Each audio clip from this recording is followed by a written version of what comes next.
নিশ্চয় আপনি একজন মুসলিম। হ্যাঁ, একদিন আপনাকে স্রষ্টার আদালতে আপনার সন্তানের ব্যাপারে জবাবদিহিতা করতেই হবে। এখন আপনার সন্তানের শিকার বা জানার শুরুটাই যদি আপনার ধর্মের প্রতি আপনার সন্তানকে অনুপ্রাণিত না করেন বা আপনার ধর্মীয় শিক্ষা আপনার সন্তানকে যদি না দেন, বর্তমান সরকারের যে শিক্ষা ব্যবস্থা, এই শিক্ষা ব্যবস্থায় শিক্ষিত হয়ে আপনার সন্তান একদিন আপনার বিরোধিতা করবে এবং আপনার ধর্মের প্রতিও বিরোধিতা করতে শুরু করবে।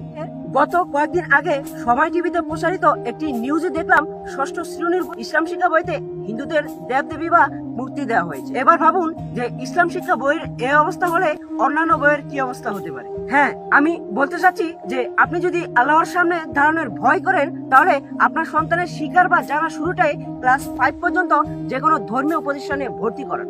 এতে আপনার সন্তান অন্যান্য জ্ঞান অর্জন করবে তো বটে, সাথে আপনার ধর্মের প্রতি অনুপ্রাণিত হবে এবং ধর্মপ্রেমীও হতে পারবে।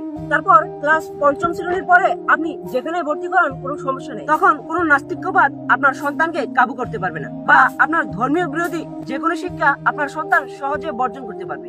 দেখুন, আপনার সন্তানের শিকার বা জানার শুরুটাই আপনি যা শিক্ষা দেন সেটাই কিন্তু আপনার সন্তান গ্রহণ করে সারা জীবন সেটাকে লালন পালন করবে। তাই এ সময়তে খুব সতর্ক থাকবে। হ্যাঁ, আমার এই কথাগুলো যদি আপনার কাছে যুক্তিসঙ্গত মনে হয়, তাহলে প্লিজ আপনার প্রোফাইলে আমার এই ভিডিওটা একটা শেয়ার